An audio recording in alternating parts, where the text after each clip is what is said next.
Kampana ng simbahan ay nanggigising na, at waring nagsasabi na tayo'y magsimba. Magising at magbangon, tayo'y magsilakad, at masiglang tunguhin ang ating simbahan. Ang kampana'y tuluyang nanggigising upang tayong lahat ay manalangin ang bendisyon.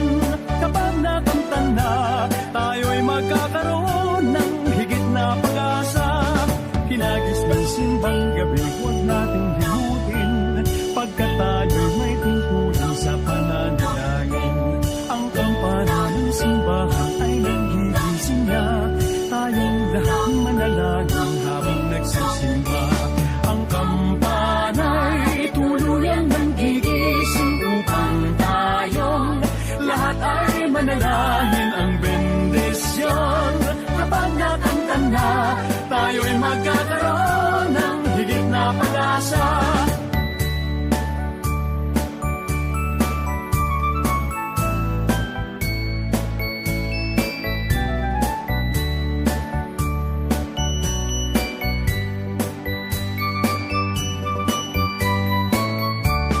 Hinagis ng simbang gabi, huwag nating limutin, pagkat tayo'y may tungkulin sa pananalangin.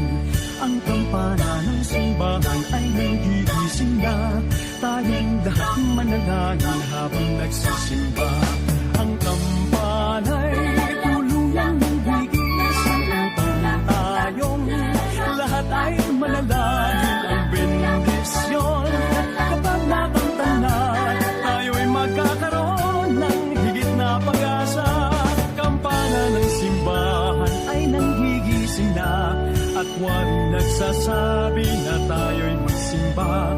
Magising at magbangon, tayo'y magsilakad, at masiglang tuwuhin ang ating simbahan.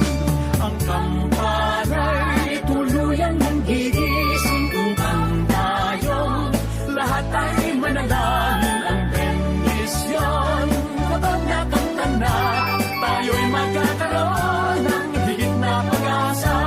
Tayo'y magkakaroon ng higit na pag-asa.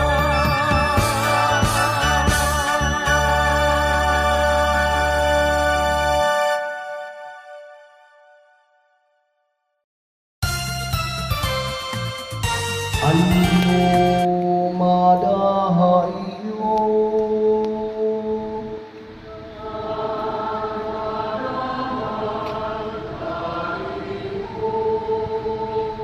kabugtong nila kan Kristo at itang adlaw Martes na titigaman ang primero na adlaw ang misa ilan. Kadali ang panahon, waray sabuta nga matatapos na, di rin kalimutan, matatapos na ang tuig 2025 ngan aton pagpakyana inin diri pa matatapos ang tuig 2025. Ano't aton o anong kabutangan hit aton kinabuhi na in terms hit aton paglakaton umo anak ka Diyos, umo simbahan.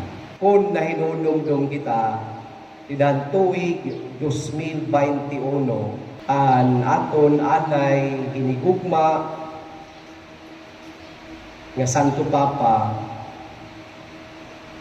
Papa Francisco, iya ginundong ang simbahan nga sinisiring Synod on Synodality. Aton anay aton Santo Papa Francisco nga ang simbahan diri dihaigbaw kundi ang simbahan natikang paubos. Ang simbahan nga maaram mangita ang panginahanglan han kada usa han iya mga tao diri na baya, diri na talikod. Ang simbahan nga nag-uupod nakikigusa kaanuman nga panginabuhi ang kada tagsa nga tao. Salit inin siyam kaadlaw gin nahimugso ang mga topiko nga mahatag haaton ning paggiya anatong paglakaton kumo sinodo nga simbahan. Ngani ang kabukusan nga tema kinin pagsaurog nato ng Pasko ang pagkatao nga maggigiya haaton anatong paglakaton ngadto himpakaabot hantumong nga ginaaro ang simbahan ansiyahan nga nasaring ang simbahan nga sinodo. Ganyan nga adlaw ining primero nga adlaw ang simbang gabi ang tema nasaring call to holiness.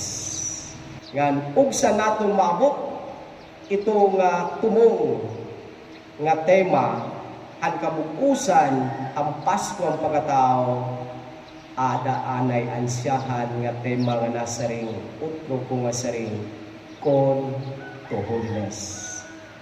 Tawag ang pagkabaraan. Kabuktuan ko nidakan Kristo, nasaring hi Kristo, be holy for I am holy. Be perfect as your Father is perfect. Kung naghihingita kita nga ang nga tanan maging perfecto, nangangada hakabutangan ano sa nga tao insinisiring depression. Kaya no, di rin niya ma-achieve ang iya goal nga maging perfect. Kaya kanunay mayadagod kapakyasan. Kumo mga tao, mayada kita mga shortcomings, mayada kita weaknesses, mayada kita mga imperfections. Salit pa man, kung mayada tao nga makabuha tayo mo sayo, feel good. Feel good. Karusit ngon ko, ayaw ito dayon busai to the extent Panginano anay, susia anay, feel good. And nga dahan tao nga nakabuhat insayo, sid nga, welcome to the human race. Salit, ang siring ni Kristo, be holy for I am holy. Be perfect as your Father is perfect. Jesus Christ, dili yan na-expect nga ang perfection immediately. Kaya maakang niya nga kita may na kita limitasyon. Kung gusto kita maging perfect, now na. Now na. Ayaw buwas, ayaw sunod na bulan, ayaw next year, kundi yanak na. But remember, nga ini nga tawag haaton to be perfect, to be holy, for I am holy, to be perfect as your Father is perfect. Ato ninumduman, this is a lifetime. Himpagbak ko, hanin mo kinabuhi. Pagbasol ka mo, hanin mga sala. Kanano karusit ngon, ni Juan nga parabunyag nga pagbasol, hanin mga sala. Diri ini pagbasol nga tapaw. Diri ini pagbasol nga superficial. Nga masaring ka magbabas o haakong pagbasol, pagpakita pinmaupay nga bunga. Usahay kita, may nakita sinisiring parasite attitude. Amin to ang tawag ni Kristo gihapon, haira nga nasaring kamo nga mga Parisiyo, baga-baga la kamuhin mga pansyon. Maupay kita o nagawas, pero sulod itong pansyon, dunog, ngan mabaho na lawas. Amo kita ito, usahay. Maupay kapang gawas, pero panduog. Maupay makigistorya atubangan ng tao, pero sulod iti kasing-kasing aadaan maraot. Nya kinaiya batasan gawi. Salit amin ite mahaat yana call to holiness, tawag in pagkabaraan. Always remember nga ang conversion diri mabubuhat overnight, gradual. Kaatong paglakatonit atong kinabuhi, hinahinayan na naton sa noong saring ko nauna. Kaaton pagbag-o hanaton kinabuhi. It involves patience. It involves patience. Pasensya. Ngan pagin sincero, ngan matinapuron, idahan hukmahan Diyos. Ngan pagsari, ngan Diyos magigiya haimo kinabuhi. Ngan makakapot nimo ang perfection dito halain nga kinabuhi. Yana pala ayaw tuguti it imo kalag sulugon nimo, it imo maraot nga batasan.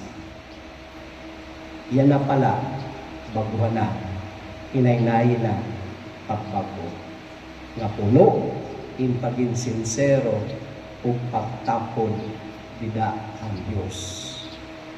Ngan pakyanan nato tagsa-tagsa kalugaringon hain nga aspekto han akon kinabuhi nga kinahanglan ko baguhon nga ginsisiri ni Kristo, be holy for I am holy, be perfect as your Father is perfect. Amen.